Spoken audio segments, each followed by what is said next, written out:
Alhamdulillah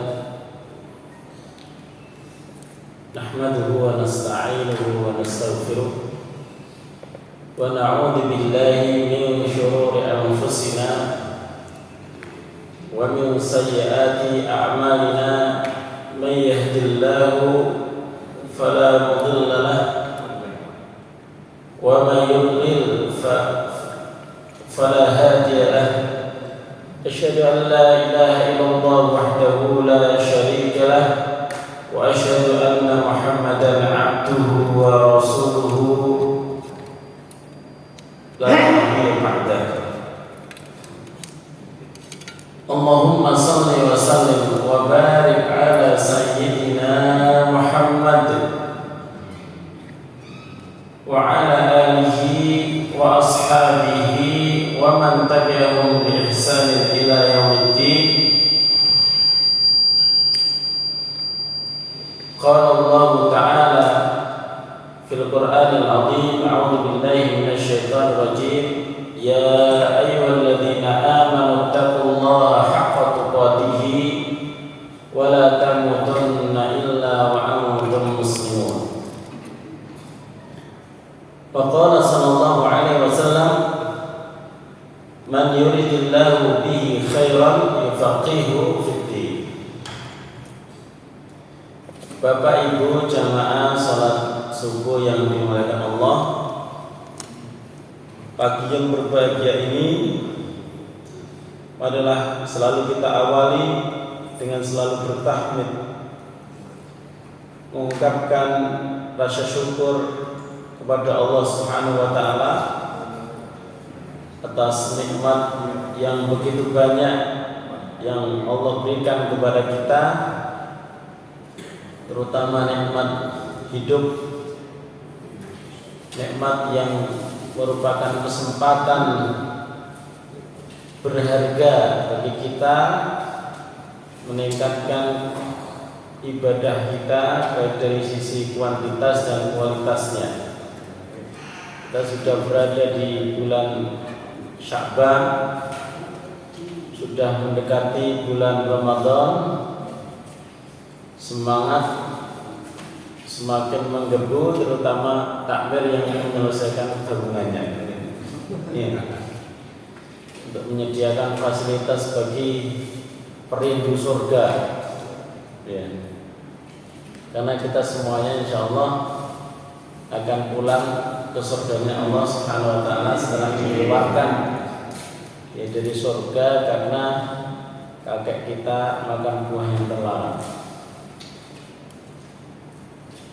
Dan yang paling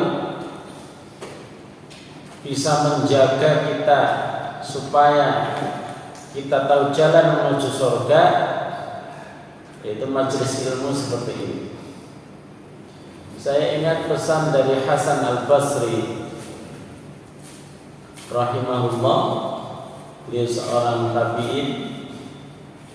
Dia mengatakan, ad-dunya kulluha dzulmah illa majalisal ulama.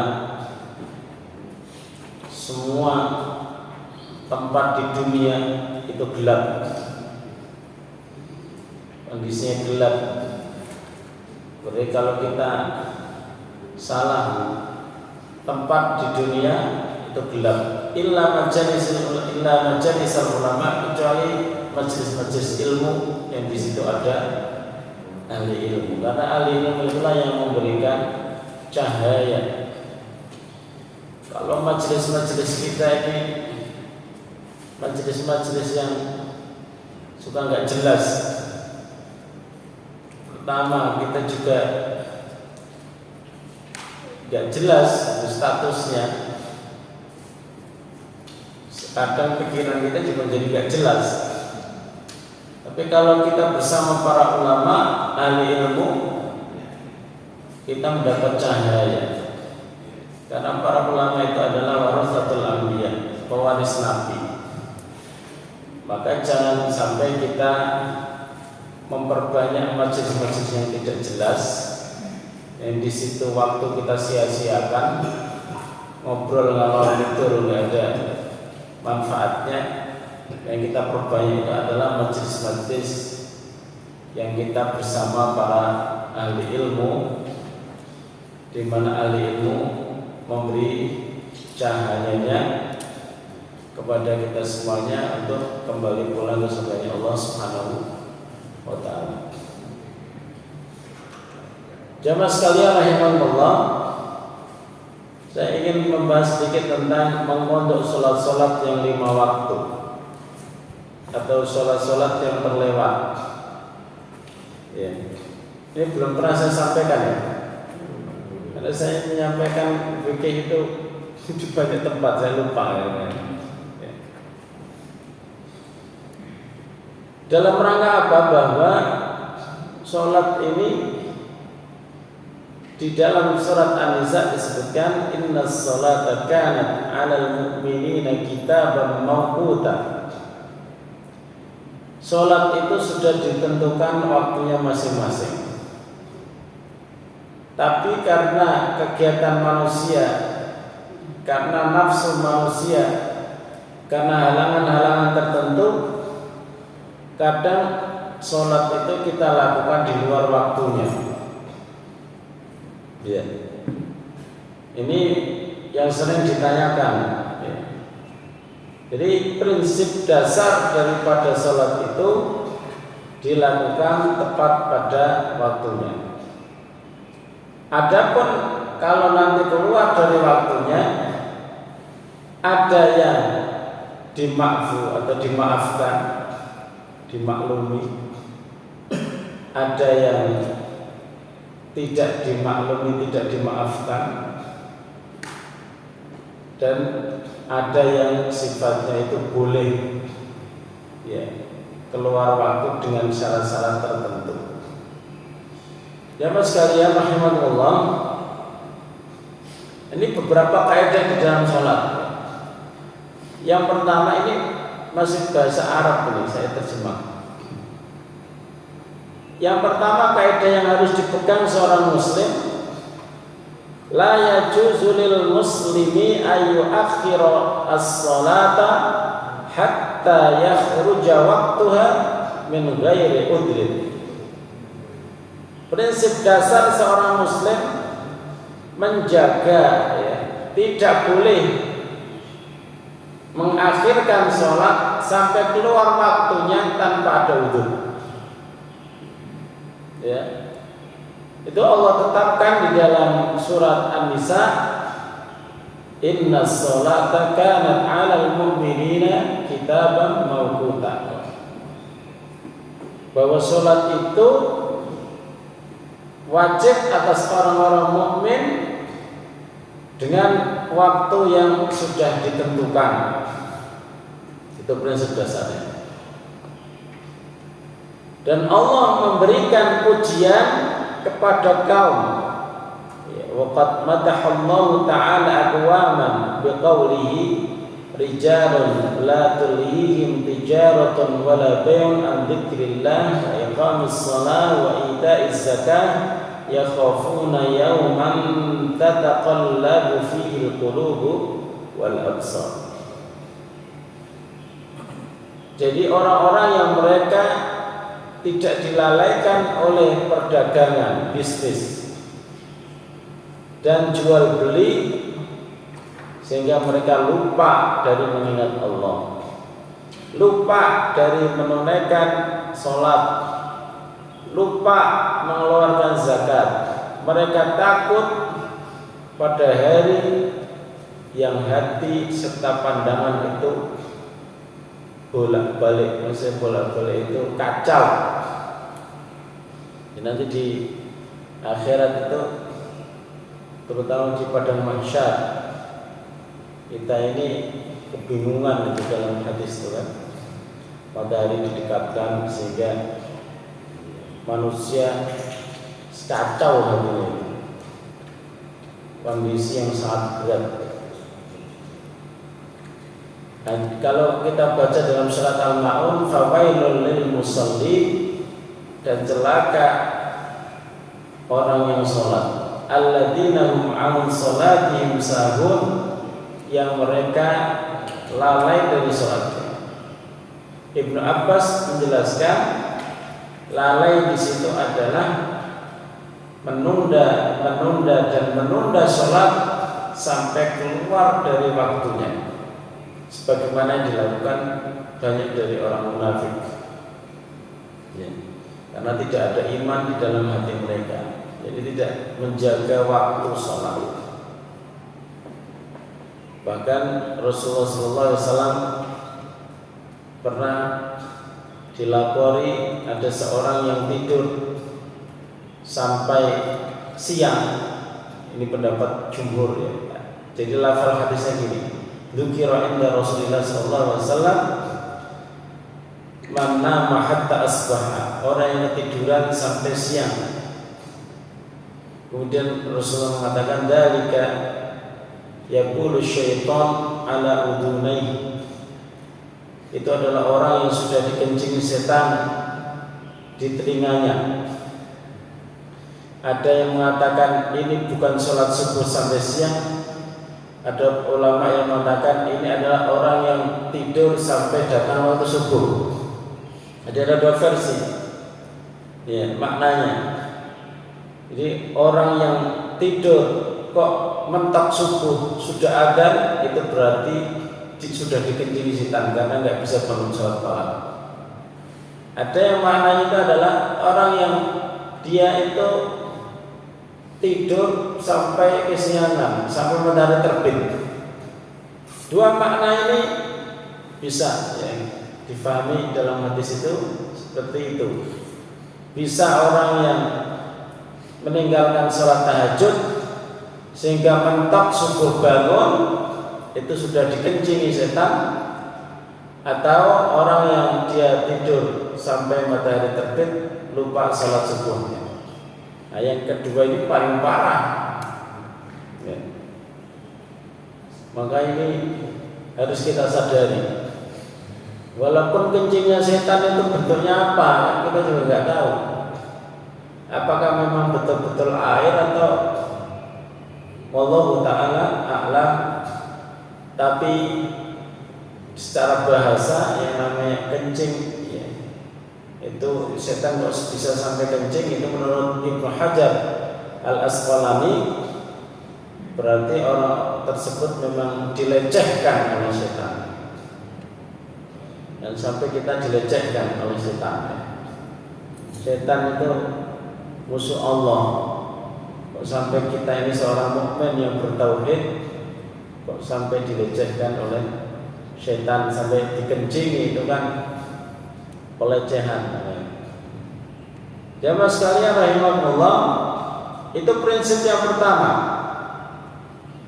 Prinsip yang kedua, man taraka sholata hatta kharaja waqtuha biduni udrin faqad ata ma'siyatan wa hiya min kaba'irid dzunub wal wajib alaihi at-taubah ila Allah wal 'azmu 'ala al-muhafadzah 'ala ada'i sholati fi waqtiha. Siapa yang dia meninggalkan sholat dengan sengaja sampai keluar waktu tanpa udzur, maka dia telah melakukan kemaksiatan dengan status dosa besar, ya, dan harus bertaubat serta tidak mengulangi apa yang dia lakukan. Sebagaimana yang dijelaskan di dalam surat Maryam, terutama generasi-generasi belakangan, yaitu mereka tidak bisa menjaga sholat dan mengikuti hawa nafsu. Surat Maryam 59. Fa khalafa min ba'di khalfun adaa'us shalah, akan datang generasi belakangan yang mereka menyia-nyiakan sholat, wattaba'us syahawat, mengikuti hawa nafsu. Fa sawfa yalqawna ghayya, mereka akan terjatuh ke dalam jurang neraka jahanam. Ya. Sholat, ya, walaupun khusyuknya belum sempurna, karena jarang yang bisa khusyuk kecuali orang-orang yang dirahmati oleh Allah Subhanahu wa taala. Wa innaha lakabiratun illa 'alal khashiyin. Salat itu sangat berat. Sangat berat, ya. Itu yang kedua. bahwa meninggalkan sholat dengan sengaja itu hukumnya adalah dosa besar. Bahkan sebagian ulama mengatakan murtad. Satu aja itu sudah murtad kalau meninggalkan dengan sengaja. Artinya dia itu memang sholat aja, berat hukumnya. Jadi kalau ada orang dia nggak mau mensolati orang yang nggak sholat itu jangan dicela. Ngapain saya nyolati dia? Dia sholat di waktu hidupnya nggak sholat. Ngapain saya mensolati dia? Dia aja nggak peduli neraka, kok kita peduli neraka. Nah itu dia. Jadi ada yang ulama yang mengatakan itu murtad. Tapi dalam mazhab Syafi'i, orang yang meninggalkan sholat selagi tidak menolak kewajiban sholat, dia tetap dihukumi orang fasik. Orang fasik itu masih Islam, cuma berdosa. Ya. Kalau ada orang yang nggak mau menyolati orang yang Muslim yang meninggal karena meninggalkan sholat, tidak usah dicela karena dia punya dasar. Kalau ada yang mensolati juga tidak usah dicela karena dia juga punya dasar. Mungkin ya malas gitu ya, sholat malas. Rawan ya, orang yang sholat di rumah itu memang rawan Pak. Setan itu bisa betul-betul menjerumuskan dia kalau dia itu sendiri. Makanya sholat jamaah ini menolong kita. Makanya kalau sudah ada kita teman-teman berjamaah itu dijaga hatinya agar sama-sama mencintai gitu. Sama-sama kita ini menuju surga. Nanti ke surga itu bukan sendiri-sendiri, tapi bersama-sama. Wasiqal ladzina taqaw rabbahum ilal jannati zumara. Zumara itu jamak dari zumrah. Zumrah itu sudah rombongan. Kalau zumara tambah rombongannya banyak sekali. Maka kalau sudah punya rombongan masuk surga ya jadi tukari Pak. Ini kan gitu ya. Ada teman menuju surga kok malah tukaran ayo. Gimana bisa masuk surga? Ya bareng-bareng kita masuk surga ya gitu. Harusnya dijaga kekompakannya.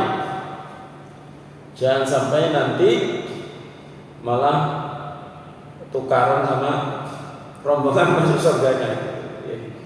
Saling menasihati, saling menjaga agar rombongan ini sukses.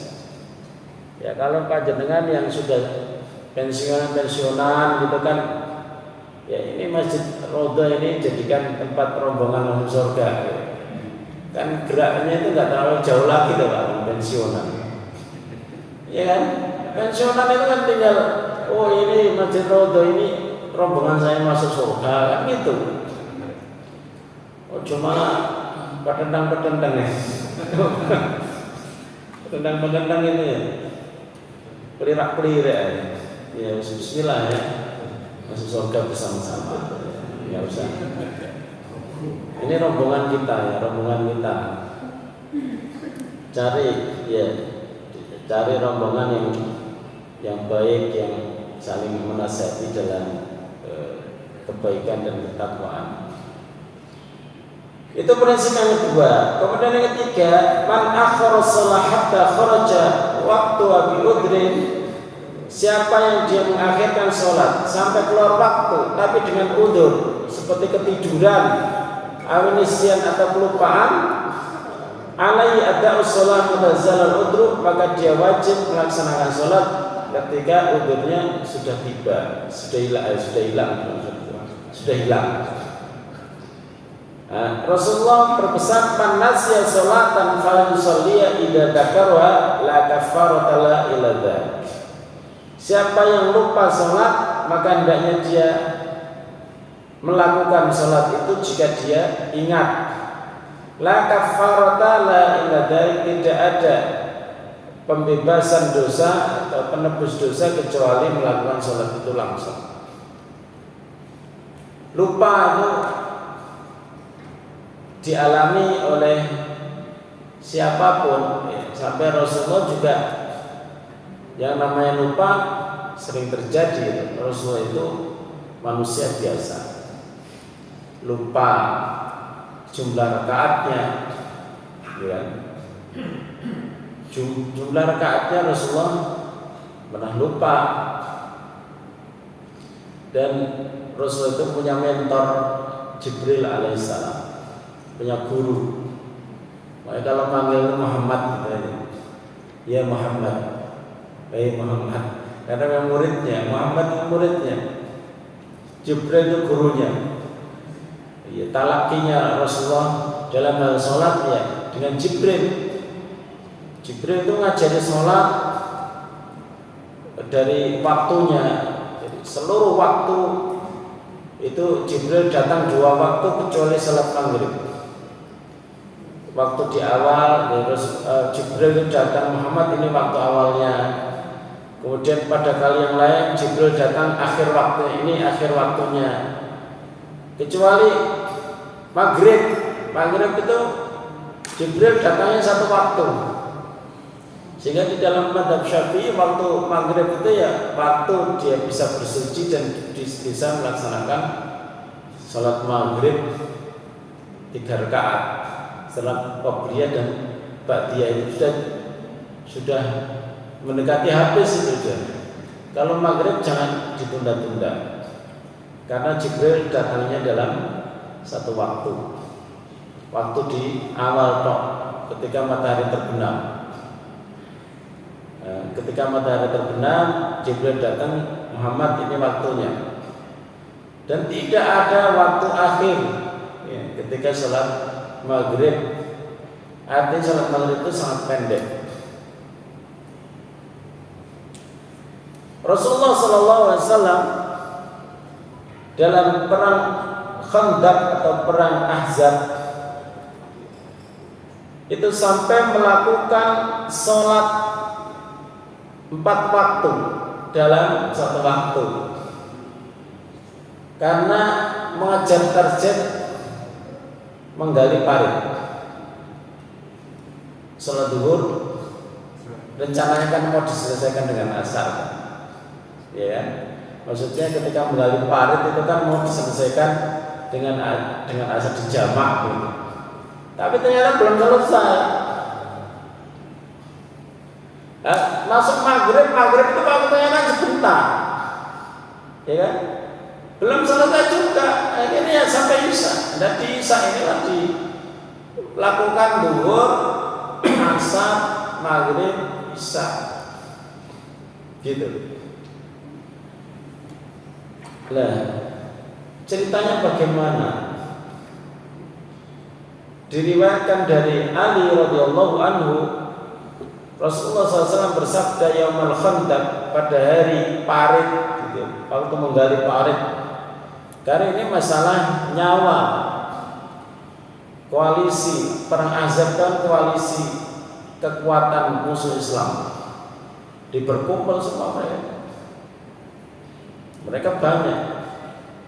Kemudian yang terjadi adalah habasuna anis salatil wusta hatta ghabatis syams. Mereka orang-orang kafir yang mau menyerang itu sampai membuat kita, menghalangi kita dari sholat wusta, dari sholat asar. Kenapa sholat asar itu disebutkan secara khusus? Kenapa? Karena dia itu sholat yang pertengahan. Sholat wusta itu sholat pertengahan.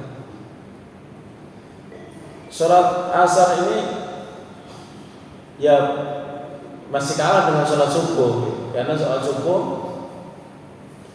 di dalam Al-Quran juga ada, wa Qur'an al-fajri, inna Qur'an al-fajri kana mashhuda, disebut dengan Qur'an al-fajr. Itu sholat subuh, itu disaksikan, dihadiri malaikat. Sholat asar juga dihadiri malaikat. Sholat asar itu gantian sip malaikat yang jaga malam turun, yang jaga siang naik. Itu di sholat asar ketemunya.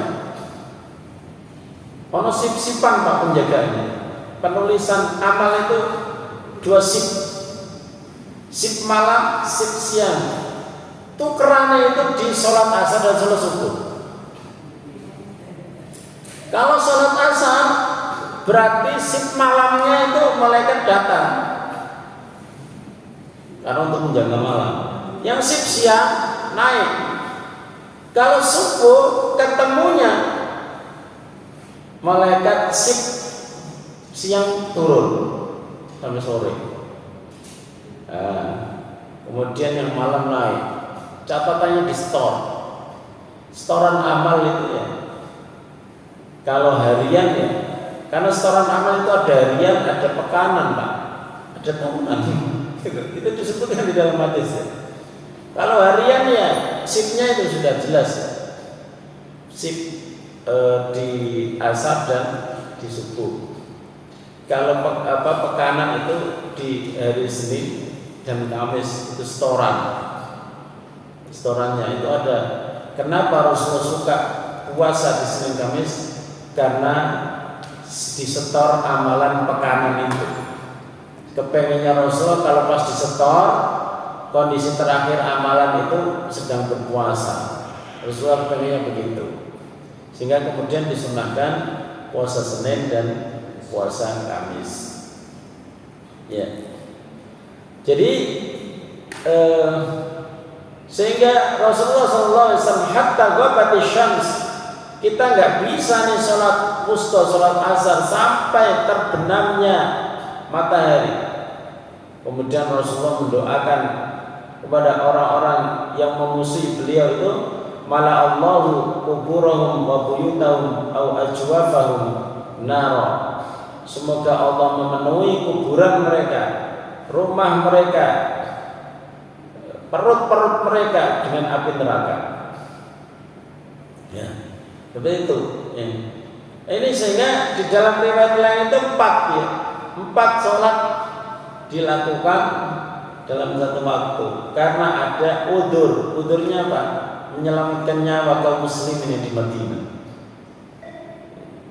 Ya, perlu kerja keras untuk supaya bagaimana mereka nggak bisa lewat ke kota Madinah. Berapa itu? Berapa kilo? Saya belum ini berapa kilo yang harus dikerjakan untuk digali dan kedalamannya berapa, lebarnya berapa? Itu ada ukurannya. Ya. Jamaah sekalian rahimahullah. Itu yang pertama. Ini Nabi juga mengqadha sholat. Karena mengqadha sholat itu adalah melakukan sholat bukan pada waktunya. Dan Rasulullah melakukan itu dalam kondisi ada udzur. Kemudian yang kedua di dalam Sahih Muslim. Kalau tadi itu riwayat Bukhari. Di dalam Sahih Muslim Rasulullah ketiduran sehingga kesiangan sholat fajar. Ketidurannya itu loh, berarti Rasulullah dikencingi setan? Enggak. Wah, Rasulullah dikencingi setan. Katanya tadi Rasulullah itu kena kasus ditidurkan Allah itu dalam rangka syariat. Ya. Nanti kalau umatnya terjadi kasus kayak gini berarti yang dilakukan ya seperti ini. Dalam sebuah safar, ya. Kemudian Bilal tetap adzan dan Rasulullah SAW sholat 2 rakaat. 2 rakaat yang dimaksud 2 rakaat sunnah qabliyah subuh. Qabliyah subuh itu walaupun dalam kondisi mukim atau dalam kondisi safar tetap dilaksanakan. Ya. Walaupun kesiangan tetap dilaksanakan. Ya, walaupun jenengan ketiduran tetap dilaksanakan. Ini menunjukkan pentingnya qabliyah subuh. Makanya kalau ada orang yang sholat qabliyah subuh ditunggu saja. Ya. Ditunggu saja. Ya. Dan memang perlu namanya subuh itu agak diperpanjang supaya memberikan kesempatan orang untuk qabliyah subuh. Sampai Rasulullah kesiangan bersama para sahabat tetap 2 rakaat sholat sunnah qabliyah subuh dilakukan oleh Rasulullah sallallahu alaihi wasallam. Tsumma shallal ghadata fa sana'a kama kana yasna'u kulla yawm. Kemudian sholat subuh dan Rasulullah melakukan apa yang harusnya dilakukan pada rutinitasnya setiap hari. Imam Nawawi menjelaskan kama kana yasna'u kulla yawm isyaratun ila anna sifat qada'il fa'idah ka sifati adaiha. Ini Imam Nawawi menjelaskan bahwa Rasulullah melakukan ketika mengqadha salat persis bagaimana dia melaksanakan ketika berada dalam waktunya. Maksudnya sama, tidak ada perbedaan pelaksanaan baik di dalam waktu maupun di luar waktu. Ya mas sekalian rahimahullah, yang asli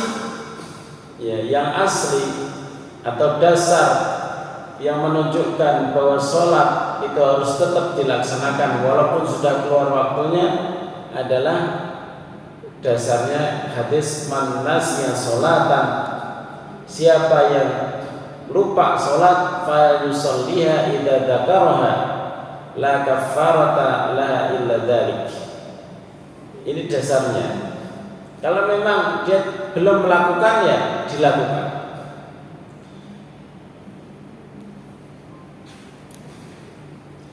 Siapa yang wajib untuk mengqadha ketika meninggalkan sholat? Yang pertama tadi disebutkan kesepakatan para ulama, orang yang ketiduran dan orang yang lupa. Ini sepakat. Yang menjadi perselisihan adalah orang yang sengaja. Jumhurul ulama mengatakan tetap bagi orang yang sengaja meninggalkan tetap harus mengqadha sholatnya walaupun dia berdosa.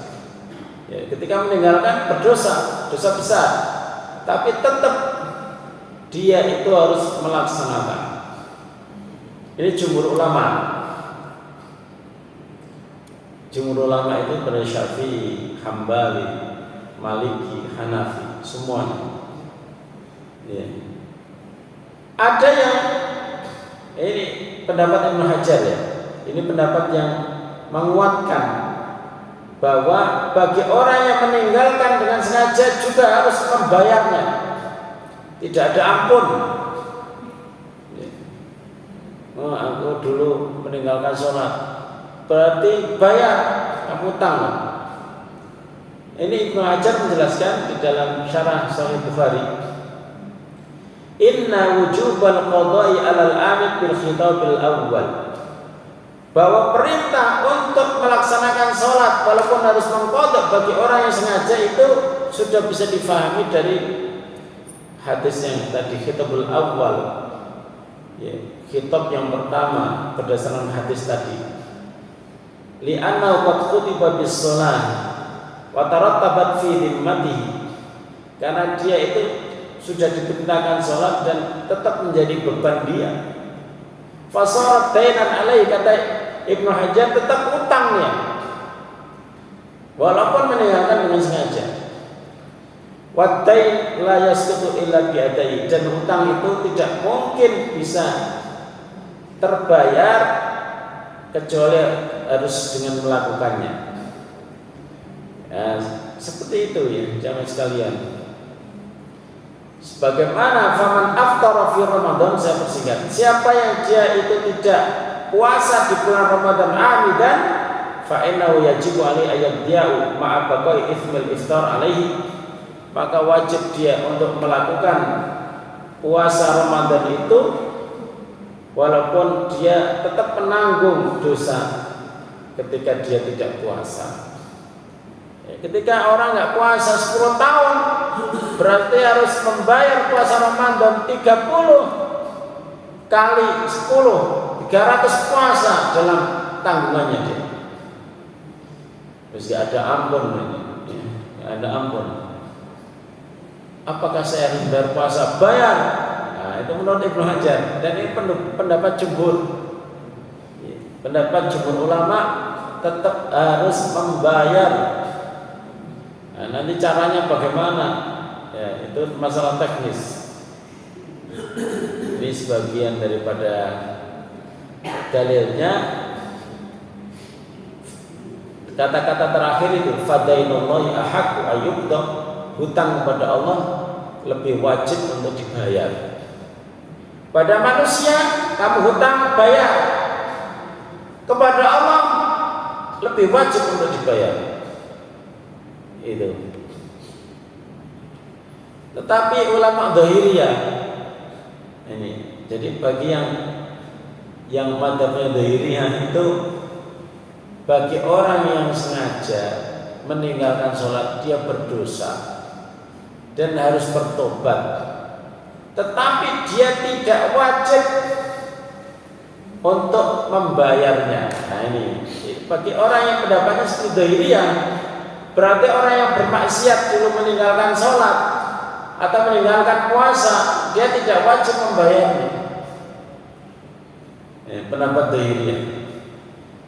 Panjenengan suka pendapat mana, Pak? Kalau nafsu ya pendapat Dhahiriyah. Jangan sampai kita memilih Dhahiriyah itu karena nafsu ya. Karena nggak mau bayar. Itu nafsu namanya. Itu nyari-nyari yang ringan. Yang harus dibayar itu sholat apa? Ya, sholat wajib setelah balik, Pak. Setelah balik, dengan dulu misalnya dari balik umur berapa jenengan? 15 tahun sampai umur 30 tahun, berarti 15 tahun nggak sholat, nggak puasa, dihitung, Pak. Apa nggak belenger? 15 tahun harus puasa, 15 kali 30 berapa? Kemudian sholatnya 5 kali 365 kali 15, hitung dewe kan? Iso dengan hitung ya Pak. Kalkulator banyak. Ini itu supaya nggak gampang-gampang itu ninggalin sholatnya sembarangan. Wah, aku milih pendapat Dhahiriyah aja, terserah. Tanggung jawab jenengan sendiri kok. Tapi kalau jenengan madhabnya madhab jumhur, harus membayar.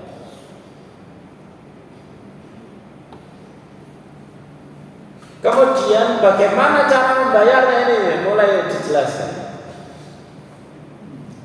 La khilafa bainal fuqaha fi istihbab at-tartib bainal fawaid. Disunnahkan kalau membayar itu urut, Pak. Urut. Kalau Nabi urut, salat asar, salat duhur dulu, asar, maghrib, isya, aja dibolak-balik. Yang punya waktu kan isaknya, isak dulu terus baru duhur, ya, urut. Aslinya gitu. Ya. Para ulama sepakat sunnahnya urut. Yang berbeda itu apakah harus wajib urut? Itu. Kalau Syafi'i tidak. Tapi sunnahnya tetap urut. Sunnahnya semuanya sepakat bagus kalau urut. Yang menjadi persoalan apakah wajib urut itu? Kalau jumhur ulama Hanafiyah, Malikiyah, Hanabilah itu urut. Nah, saya kasih tahu. Kalau misalnya dengan 15 tahun tadi meninggalkan sholat,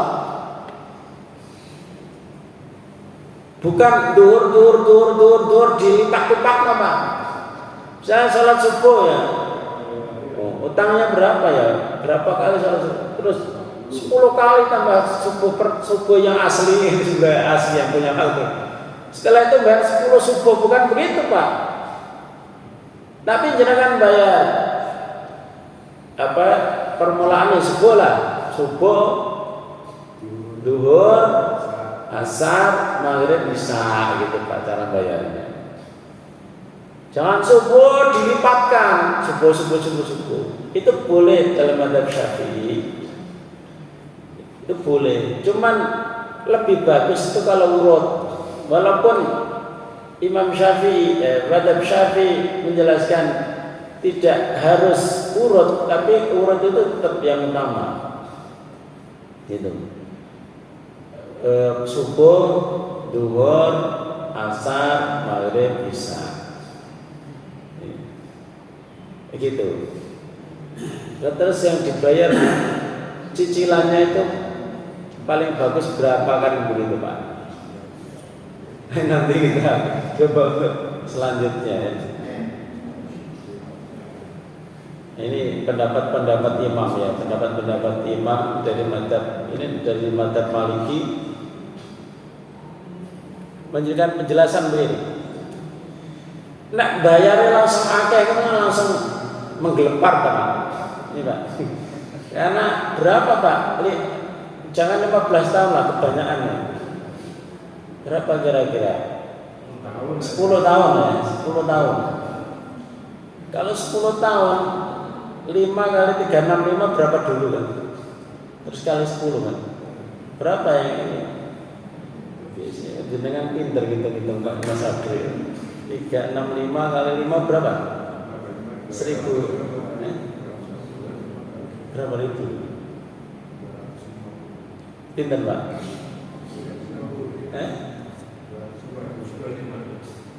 5 kali 365 18.000. Bukan 1.800 ya? Iya. Enggak nyampe 1.000 kali 10 ya 18.000 ya benar. Kita kali 10 lagi 18.000. Ya 36. Jadi berarti jangan kalau dibagi 5 sholat kan berarti 3.006 itu ya 3.650 ya.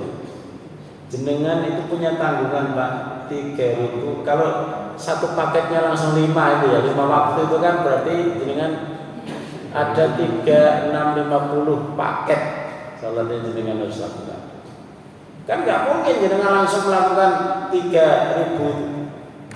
Nah ini dalam madhab Maliki dikasih tahu caranya gitu. Membayarnya itu bagaimana?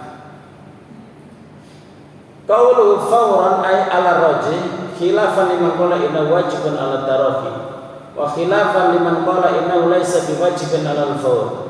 Ini bahasa ulama dulu itu waduh Pak, memang agak bulat tapi kemudian dimudahkan sama ulama-ulama sekarang. Ini ulama zaman dulu. Fayakfi langsung di sini aja. Fayakfi ayak dia fil yaumil wahid sholata yaumini fa'akthar. Jenengan kalau utangnya banyak, cukup dalam satu hari itu membayar 2 hari. Maksudnya gimana? Atau lebih banyak nggak apa-apa. Maksudnya nyicilnya itu loh. Kalau bisa dianggap sudah bagus itu jenengan nyicilnya itu 1 hari itu nyicil 2 hari. Berarti jenengan apa? Sholat subuh, duhur, asar, maghrib, isya itu sudah sekali 1 hari kan. Terus ngelakuin lagi subuh, duhur, asar, maghrib, isya. Dalam 1 hari itu bayarnya 10 waktu. Itu sudah pes apik ngono. Kata dalam madhab Maliki gitu. Fayakfi ayak dia fil yaumil wahid sholata yaumin fa'akthar. Berarti 10 waktu Pak urut. Sampai tuntas dengan harus punya catatan. Sampai tuntas. Wala yakfi qada'u sholati yaumin fi yaumin. Jangan bayarnya cuman bayar 5 waktu tok. Dalam sehari 5 waktu. Berarti kan 1 hari Pak. Ojo sehari bayarin 2 hari lah, berarti ada progres bagus. Umur ini ya apa nanti umur ini loh, kita nggak tahu umur kita. Illa idza khasya doya yali in qada aktsar min yaumin fi yaumin. Kecuali kalau dia takut nggak bisa nyari nafkah gitu. Enggak juga sih. Sehingga keluarganya kelaparan gitu. Ya bolehlah sehari bayar sehari, berarti bayar 5 waktu Pak. Subuh, duhur, asar, maghrib, isya. Gitu. Gitu ya. Jadi bayarnya ya paling enggak gitu loh, kata Imam Dasuki ini kan, paling enggak itu ya sehari bayar 2 hari gitu. Di samping sholat 5 waktu dengan bayar 2 hari, berarti kan 10 waktu. Itu maksudnya. Dalam mazhab Syafi'i bahwa tartib itu adalah mustahab, sunnah ya. Sehingga nanti kalau dalam sholat jamak ya Pak, jenengan boleh kebalik, boleh kalau dalam mazhab Syafi'i. Misalnya menjamak di waktu asar, duhurnya boleh dilakukan setelah asar. Tapi yang paling afdal tetap urut, duhur dulu baru asar. Kalau jamaah gimana? Jamaah pada orang mukim. Ketika jenengan jamaah dengan orang mukim, kan orang mukim itu kan dia melaksanakan sholat asar ya. Jenengan boleh niatnya sholat duhur, kan gerakannya sama Pak, niatnya aja yang berbeda. Itu boleh, itu sunnahnya seperti itu. Kalau bisa urut, kalau nggak bisa ya nggak apa-apa. Kata Imam Syafi'i begitu ya. Yang penting hukumnya lebih afdal urut daripada tidak urut gitu loh Pak, dalam melakukan sholat qadha. Jenengan kalau menjamak sholat antara maghrib dan isya, kok mengerjakannya di waktu isya, maka maghrib dulu baru isya. Tapi repotnya itu nek imamnya kan 4, jenengan butuh 3 ya kan? Jenengan butuh 3, imam 4. Nah ini caranya Pak. Caranya para ulama gimana? Jenengan di dekat ketiga ojo melu berdiri Pak. Ya. Jenengan di dekat ketiga jangan melok berdiri, tapi jenengan nunggu imam duduk tahiyat keempat. Ya, ada beberapa pilihan. Jenengan salam sendiri atau jenengan melok tetap sampai akhir imam, tidak usah bergerak pada rakaat ketiga. Begitu caranya. Itu lebih baik Pak, nunggu imam daripada jenengan itu mufaraqah, memisahkan diri gitu. Memisahkan diri itu jelek. Kecuali kalau imamnya nggak layak, Fatihahnya wis berantakan, dhalim, wis tinggal aja, jenengan nggak usah batalkan sholat. Jenengan itu misah aja, terus sholat dewe gitu. Tapi kalau imamnya itu masih standar, ya jenengan ikuti saja. Ojo suka mufaraqah itu jelek. Orang yang suka mufaraqah kecuali ada udzur ya. Kalau imamnya panjang, misalnya pada tempat yang salah ya, sholatnya harus sependek dia panjang, nah itu. Ya, ini penjelasan daripada mazhab Syafi'i ya. Masih banyak. Ini jam berapa?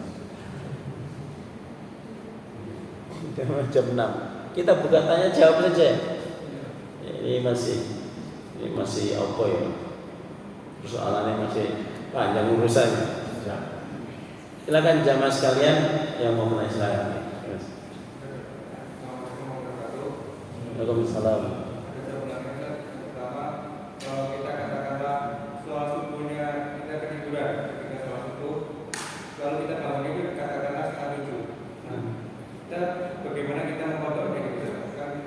Lebih standar gitu. Terus yang kedua terkait dengan ini Ramadan terjadi perbedaan tanggal. Kalau semisal terjadi perbedaan tanggal Ramadan antara sahabat ormas atau dengan pemerintah Iya. Gimana melaksanakan sholat subuh kalau telat setengah 7 ya? Tadi Rasulullah sudah memberi contoh. Lakukan pada saat kita bangun, jangan ditunda-tunda. Aku ambil sarapan di sini, waduh. Udah sampai itu sudah lewat waktu. Dan boleh menunda, tapi penundanya itu karena melaksanakan qobliyah subuh. Jadi qobliyah subuh itu tetap dilakukan ya. Walaupun kondisinya itu kondisi kita mengqadha. Lakukan pada waktu itu, pada waktu ingat qobliyah subuh dulu, baru kemudian sholat subuh itu sendiri. Ketika jenengan ketiduran atau lupa, itu dianggap tidak ketiduran, dianggap tidak lupa. Maksudnya dianggap bukan tidak dosa jenengan. Ketiduran itu kan Allah yang menidurkan. Kecuali kalau selalu ketiduran, ini ada unsur kesengajaan. Tapi kalau ketiduran karena kecapean, mungkin ada kasus malam hari ngejar maling tapi ketangkep malingnya tidur sebentar gini, sudah lewat. Nah, itu jenengan enggak dosa. Sholat qobliyah subuh dulu, baru kemudian sholat subuh. Pada waktu itu dengan kaifiat yang sama, tidak ada perbedaannya, karena jenengan itu tidak dianggap sebagai orang yang lalai. Karena lupa dan tidur itu kan Allah itu yang sebenarnya membuat kamu seperti itu. Kemudian yang kedua, puasa Ramadan. Siapa yang harus diikuti? Harusnya itu memang pemerintah yang punya otoritas. Yang punya otoritas itu adalah pemerintah. Adapun ada pertimbangan ormas tertentu, dia menentukan sendiri, yaitu tanggung jawab mereka dengan Allah. Tapi yang asli itu memang yang punya otoritas. Apalagi pemerintah itu melibatkan MUI sebagai majelis ulama. Yang MUI itu sebagai penjaga gawang syariat di Indonesia.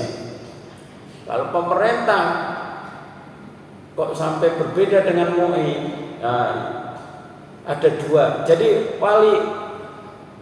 ulul amri itu ada dua. Ulul amri dalam pemerintahan itu pemerintah.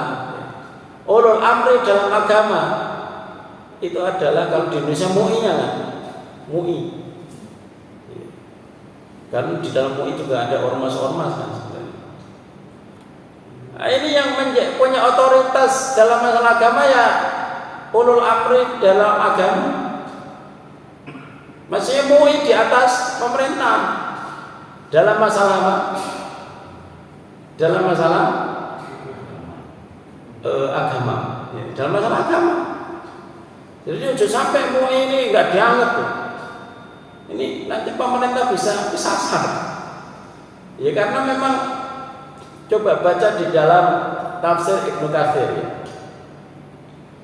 Tentang ayat ya ayyuhalladzina amanu atiullaha wa atiur rasul wa ulil amri minkum. Allah, Rasul dan ulul amri. Ulul amri itu ada dua. Ulul amri bidang pemerintahan, ulul amri bidang agama. Kalau dalam masalah agama, ulul amrinya ulama. Kalau sampai perintah meninggalkan ulama, ikut MUI aja. Tapi kalau sepakat pemerintah menyerahkan, ayo Menteri Agama koordinasi sama MUI, menentukan, ya udah ikut berarti kan. Ikut pemerintah dengan ulama itu aslinya. Ya. Adapun dengan pertimbangan sendiri mereka tidak sama, yaitu nanti pertanggungjawabannya masing-masing aja. Aslinya seperti itu, lebih aman. Pertama kita disuruh memang taat kepada ulul amri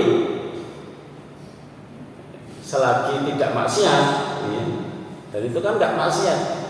Dan mereka juga punya tenaga-tenaga ahli yang juga melihat ru'yah, mereka juga orang-orang yang ahli hisab gitu. Banyak. Justru di Kudus itu ada namanya tokoh Nahdiyin namanya Syekh Turaikan ya.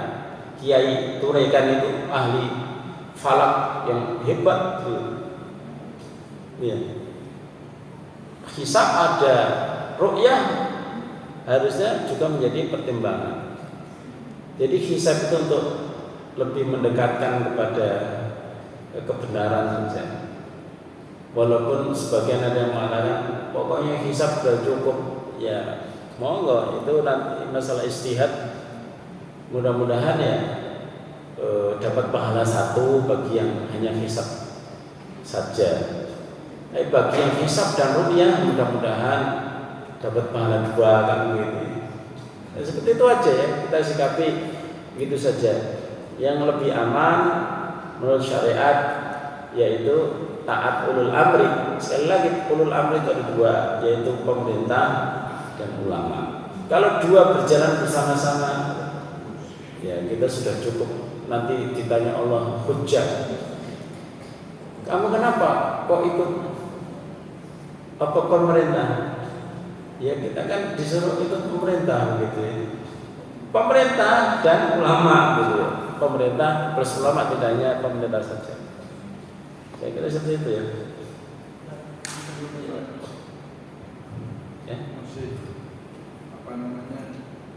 masih belum cocok pendapatnya. Kalau misalnya tidak pernah cocok kami waktu mengikuti antara pendapat dengan paling tidak Muhammadiyah, paling tidak cocok dengan sering tidak mengakui.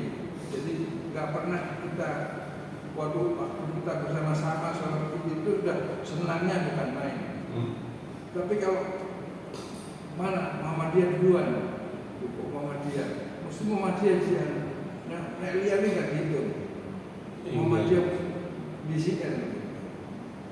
Nah, itu bagaimana yang harus diikuti yang mana supaya kita sama-sama lah perhitungannya itu falaknya itu mana yang kan ahli semua saja. Ini yang upayanya kita ya. Iya. Makanya kalau ketua majelis tarjihnya menentukan, ya sudah selesai.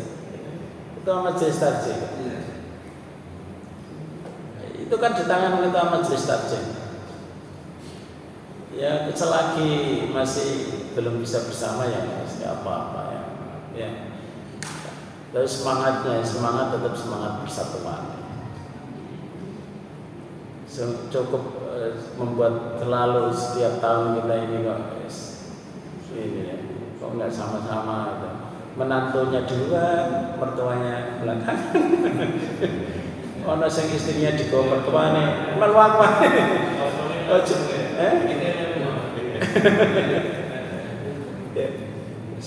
Ya, pembicaraan seperti ini yang bagus ya.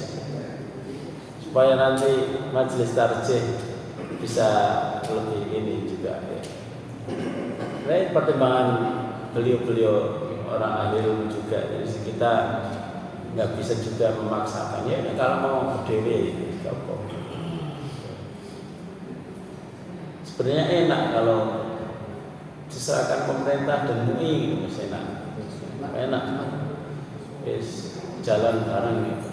Kita tunggu saja, namanya zaman itu kan berubah-ubah gitu. Zaman itu berubah-ubah. Suatu saat mungkin akan sama.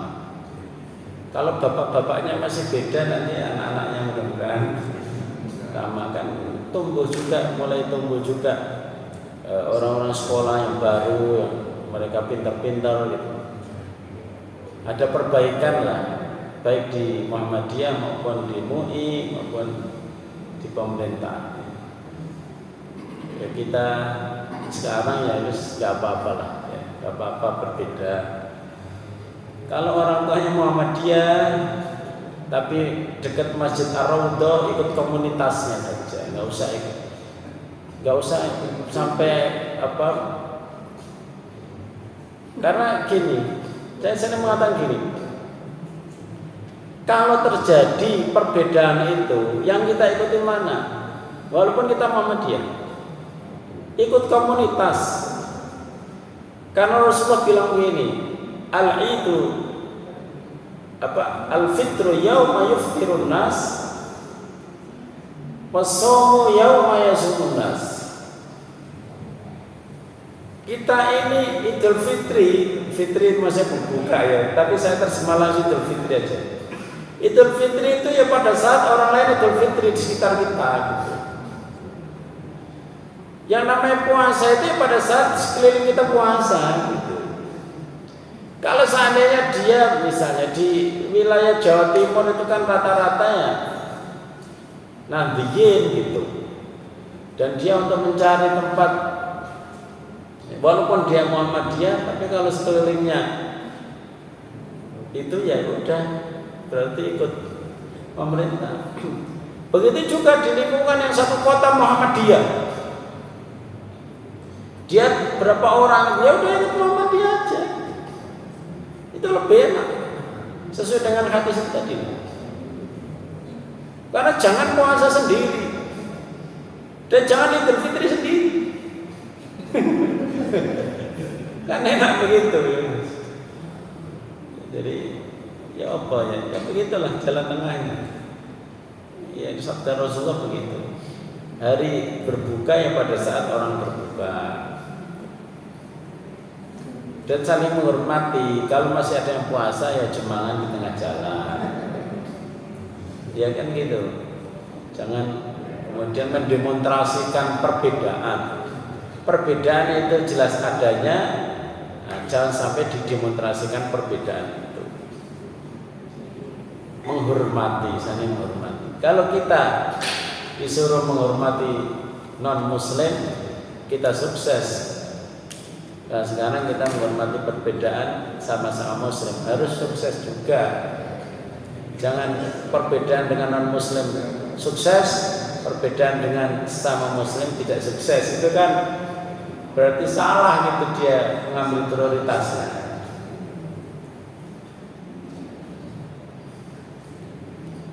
Kalau dengan gereja aja dijaga, ya di Idul Fitri harus dijaga. Gitu kan gitu lah. Ya kan? Sama-sama menjaganya kan, menjaga perbedaan, nggak apa-apa, menjaga gereja nggak apa-apa sebenarnya, kan membantu itu. Tapi ya harus seimbang ya. Berarti kalau sesama muslim harus lebih dari itu, karena kita cintanya itu kan dunia akhirat kalau sesama muslim. Kalau dengan non muslim kan kita itu tolerannya di dunia aja. Nah, itu harus menjadi prinsip ya dalam kehidupan kita dengan sesama muslim. Juga barangkali yang saling menghormati itu. Jadi saya sendiri yang mau Idul Fitri sekarang karena imannya sudah seperti ini, silakan, nggak usah dijemur lagi. Dia mau besok pagi. Kalau Raudo ini biasanya setelah saya sholat di Muhammadiyah atau di tangga sendiri, ya di Raudo saya cuma berdiri saja mengantarkan anak-anak yang duluan yang mana? Yang Kota Madya? Yang Kota Madya. Gak apa-apa. Saya setuju tak apa-apa itu.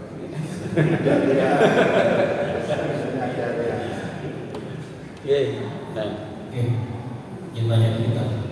Assalamualaikum warahmatullahi wabarakatuh. Terkait dengan masalah adzan sholat Jumat, nah, kita di sini adzan sholat Jumatnya sepakati satu kali. Kalau di masjid lain di NU misalnya itu kan 2 kali.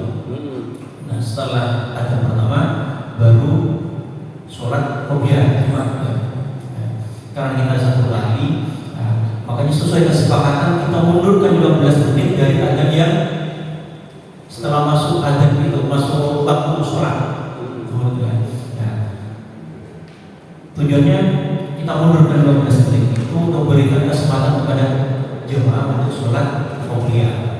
Tapi ada pertanyaan dari luar itu, kalau misalnya mau mengundurkan 15 menit dari waktu masuk itu jadi ada ngomong. Nah, kalau sesuai dengan fikih itu yang betul gimana? Ya. Ada misalnya sesuai dengan fikih yang betul bagaimana? Kalau misalnya kita ada satu kali, apakah perlu dimundurkan 15 menit seperti itu atau gimana? Iya. Jadi ini kan perbedaan yang sudah sangat lama sekali tentang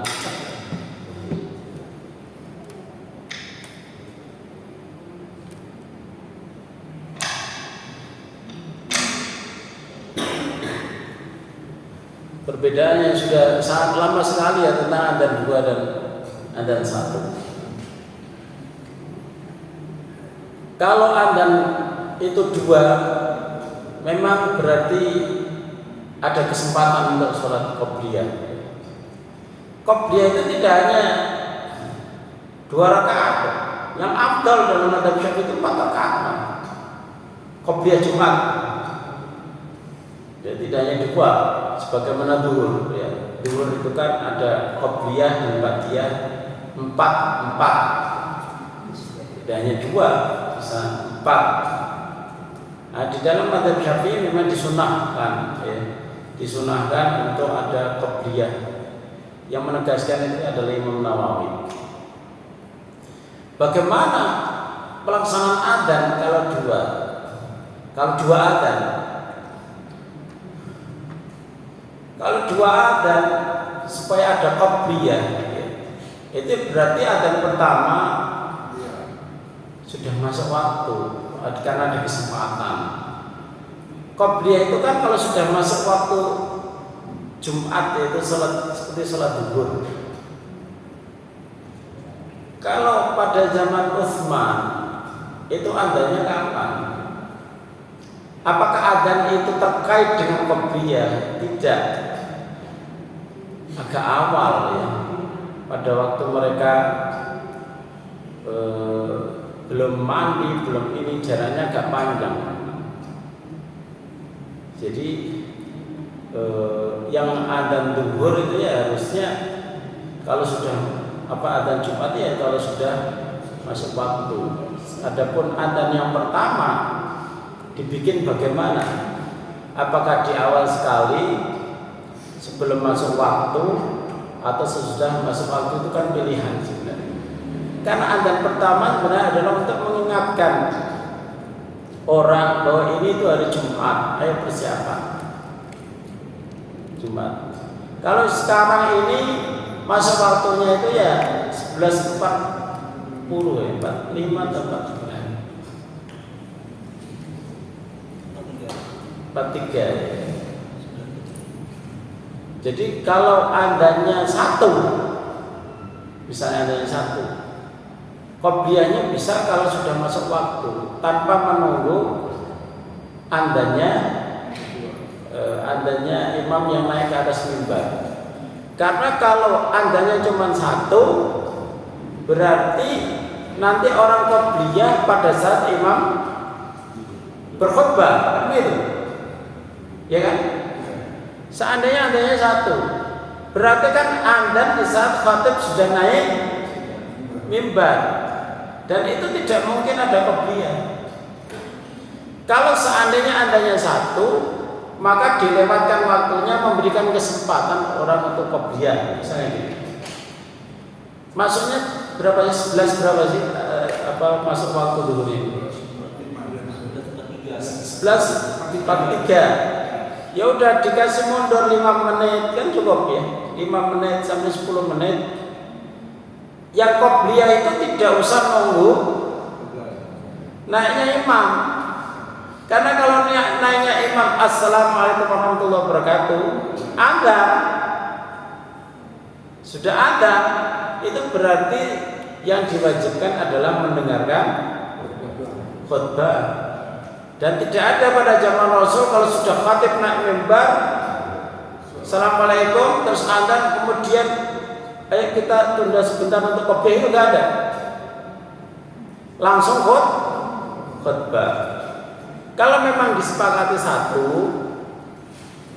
berarti qobliyahnya itu adalah ketika sudah masuk waktu saja. Berarti adanya yang agak dimundurkan, memberikan kesempatan qobliyah. Monggo bisa 2 rakaat, 4 rakaat juga nggak masalah kan? Karena memang qobliyah.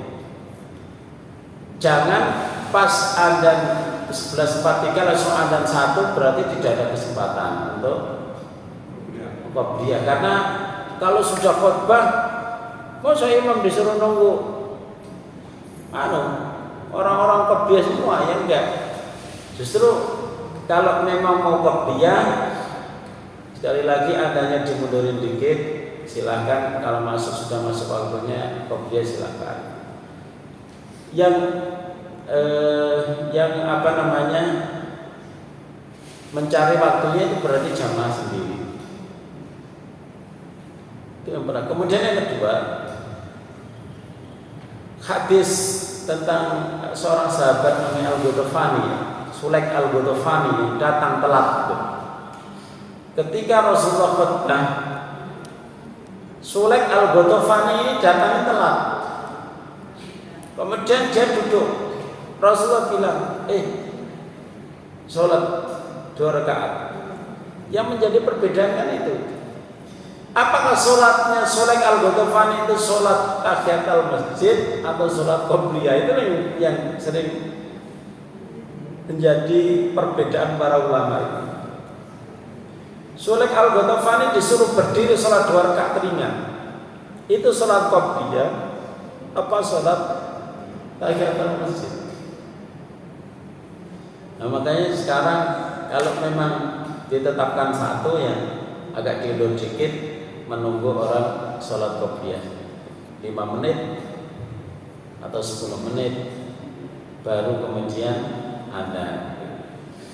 Kalau mau 2, seperti kebiasaan orang, misalnya sudah masuk waktunya adzan pertama, ya nggak masalah. Oh berarti ini sudah masuk waktu dan sholat qobliyah, nggak masalah. Kemudian adzan selanjutnya itu dikasih sudah waktu 10-15 menit. Ya nggak masalah, sebagaimana yang sudah berjalan di masjid-masjid. Berarti sudah betul dimundurkan 15 menit dari waktu masuk. Ya, berarti mulainya jam 12. Iya, 12. Ya, enak khatibnya bisa telat. Kita menunjukkan Karena saya mulai jam 12 itu jarang loh di masjid. Ini sinarnya luar biasa. Ya, oke. Jadi seperti pengalaman di Masjid Al-Falah. Ya. Karena permintaan jamaah pegawai kita diundur adzannya minta diundur, sehingga adzan di Al-Falah itu mundur, memberi kesempatan karyawan-karyawan itu. Bagus lah, ngasih kesempatan untuk qobliyah, menghormati ini dan yang lain juga tidak kelewatan gitu. Itu seperti masjid itu ya Pak ya, kesepakatan aja. Saya ditanya berapa jarak antara adzan dan iqamah, disepakati aja. Terutama subuh dan adzan subuh dan qomatnya itu jaraknya, ditanya orang yang paling jauh itu, yang biasa sholat di sini, kamu butuh berapa menit untuk bisa sampai ke masjid? 15 menit. Oke, berarti jarak antara adzan dan iqamah 15 menit. Ditanya karena dia yang rutin. Kalau orang lain yang di sana nggak usah ditanya. Yang ditanya itu jamaah, karena ini masjid untuk kemaslahatan jamaah sini. Kalau misalnya ada jamaah, jadi 15 menit tambah dikit gitu. Kadang saya itu kalau bangun misalnya perlu mengembalikan tulangnya pada tempatnya. Perlu saya kiri-kiri. Udah.